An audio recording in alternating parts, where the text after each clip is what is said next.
Welcome to my channel. We're just under 400 subscribers and a little over 2 months, and I wanted to thank you for being a part of this community.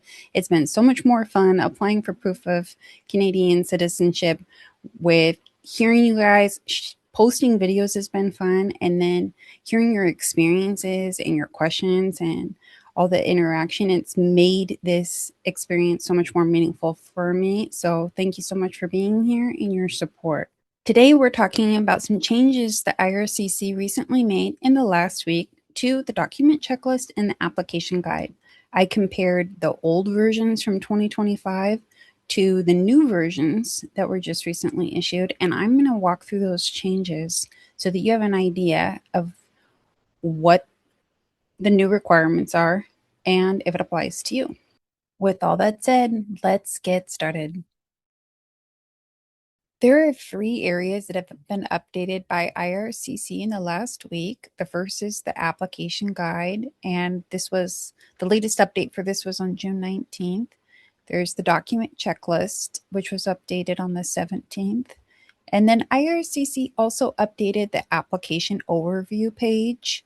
But we're not going to look at that because it basically mirrors the revisions and the application guide. But if you go to that page to navigate to the guide, you'll see that may be the first place that you notice some of the new information posted there. And if you've been watching videos on my channel in the past week, the links to the documents in the video description are to the latest versions. As soon as this update took effect, I updated those links. So the document checklist and application guide that you have been referencing is this updated version. So let's start off by looking at the highlights, and then I'll walk through the details of each of the changes so you can assess them, understand, and assess what's been changed and decide if it's applicable for your situation, if it's going to impact you. So the first thing is IRCC is explicitly requiring documentation for every generation in an application, and they've provided a list of acceptable documents. Second, there's a greater emphasis on records being issued by original authorities rather than relying solely on third-party sources for records. And then thirdly, IRCC added additional guidance for situations where birth certificates are not available.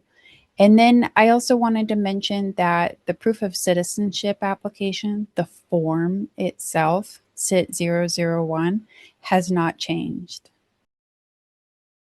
This is a screenshot of the table of contents for the application guide, just so you can see each section at a glance. The highlighted sections with red arrows indicate which sections have been changed. So we're going to start with step 1, which is likely to have the most significant impact for applicants. So as you can see, we're comparing the newest version of the application guide from June 2026 is on the right, and the date is in the lower right-hand corner, to the old version of the guide from December 2025 on the left. We're only going into detail like this for the actual pages of the document that have been updated. This older version is what many applicants, including myself, previously relied on for guidance. And as you can see, there's quite a bit that IRCC has added to the new version. There's a lot to look at, so we'll divide this into individual sections so we can enlarge it and make it easier to read. The first sentence here has been added to this section, and it says you need to provide authentic, reliable, and verifiable documents for every generation in your application. So I don't have legal expertise to read between the lines and make legal assumptions for any document, the guide, the checklist, anything that we're going to look at today. So that's something I'm not going to be able to do.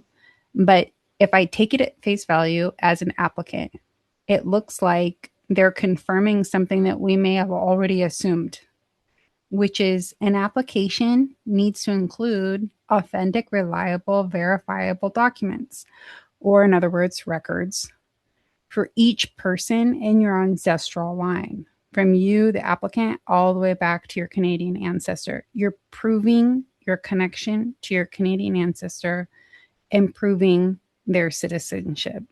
And the records are the most credible way that you do that. So now we're looking at the section that's focused on the types of documents the IRCC accepts. The first sentence is your application cannot be supported solely by third-party records. And then it goes on to say that your application must include proof of parentage and Canadian citizenship for your Canadian parent, grandparent, parental ancestor as applicable. And for each person, you must provide one or more of the following documents issued by the original authority. So the first line, the first document that they list here that they accept is at the top. It says, it's above the missing records here, a provincial or territorial birth certificate. And then it lists the acceptable records that you can provide if you're missing that birth certificate. It says if you don't have the birth certificate or birth record for any of your parental ancestors, you must send other documents to show parentage and Canadian citizenship. These must be issued by the original authority and can include a hospital record of birth, a record from a physician or midwife who witnessed the birth, a baptismal certificate or record, including copies or certified records. The baptism must have taken place within a reasonable time after birth. You can use census records or a boat manifest. If we continue going down the list, we can see other records that IRCC also accepts, like a birth certificate from another country that shows the parent-child relationship in each generation, Canadian citizenship or naturalization certificate, a certificate of registration of birth abroad or certificate of retention of Canadian citizenship, British naturalization certificate issued in Canada or Newfoundland and Labrador, proof of British subject status from before January 1st, 1947 or April 1st, 1949 for Newfoundland and Labrador, and proof of landed immigrant status in Canada before January 1st, 1947 or April 1st, 1949 for Newfoundland and Labrador. And then in the final section, it says if you can't provide official documents issued by the original authority, you must explain in writing why you can't provide the documents and show proof that you tried to get them. For example, including emails or letters with your original authorities or confirmation saying that the records are not available. So we've moved beyond step 1 and now we're in step 4, which has been lightly revised and mainly focused on recommending the use of a postal or courier service that allows the applicant to track their package all the way to delivery. So now we're looking at Appendix C regarding name changes. And as you can see, this section has been significantly revised. On the right-hand side, you can see there's some simple instructions here. It's for individuals who are reclaiming their Indigenous name and they're getting an updated citizenship certificate. There's some simple instructions on how to do that. So we're looking at Appendix F, which has received a very minor update. The revised version provides a slight change to the last line regarding additional examples of documents that help demonstrate physical presence in Canada. So the last section of the application guide is where links to videos are located. In the revised version, there's now only one video, which is shown here. Save time and send a complete application. Now we're looking at the document checklist. On the right-hand side is the most current version. On the left is the older version from 2025. The first change in the entire document and the only change for the first page are these two sentences here, which read, your application must be supported by authentic, reliable, and verifiable documents for every generation in your application, and your application cannot be supported solely by third-party records. The other notable changes in scenario 3, which now says that your proof of parentage and Canadian citizenship for your Canadian parent, grandparent, parental ancestor as applicable. is required. For each person, you must provide one or more of the following documents issued by the original authority. And then there's a new line item added to the list, which says birth certificate from another country that shows the parent-child relationship in each generation.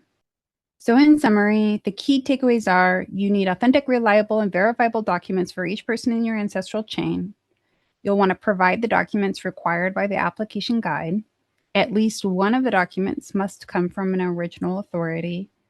And if you can't provide the documents required, explain why in writing and show proof that you tried to obtain them. As many already know, I'm not a lawyer, an advisor, or an expert. I'm an applicant sharing my application experience. And these are videos that are on my channel that are also based on my experience. Videos like an overview of my application process beginning to end, how I filled out the proof of citizenship application, how I paid for the application online, how I searched for and obtained records, my AOR letter, that's the response from IRCC that I received after I submitted my application, my application package, an example of that, an inside look, how I completed the document checklist, and my proof of citizenship timeline, what took the longest and lessons learned. If you have a topic that you'd like me to cover, please share it in the comments below. Otherwise, thank you so much for watching. I truly appreciate it, and I hope you have a wonderful day.